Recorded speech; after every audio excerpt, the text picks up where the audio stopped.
না ভাইয়া, ভাইয়া তুমি বিশ্বাস করো ভাইয়া, আমার আমি একটা মেয়েকে ভালোবাসতাম, আর সেই মেয়েটির নাম ছিল সুবর্ণা।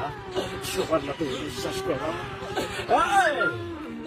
এই এই সুবর্ণা, তোমাকে আমি ভালোবাসি, আমার আমার জীবনের চেয়ে অনেক বেশি ভালোবাসি। তাহলে তুমি কেন আমাকে বলে চলে গেলে কেন? এই সুবর্ণা, তোমার জন্য আমার জীবনটা কি নষ্ট হবে? তুমি বিশ্বাস করো, আমার আমার জীবনে ছেলে তোমাকে অনেক বেশি ভালোবাসি, তাহলে তুমি আমাকে কেন বলে চলে গেলে কেন? এই বাংলাদেশের মানুষ সবাই জানে আমি তোমাকে ভালো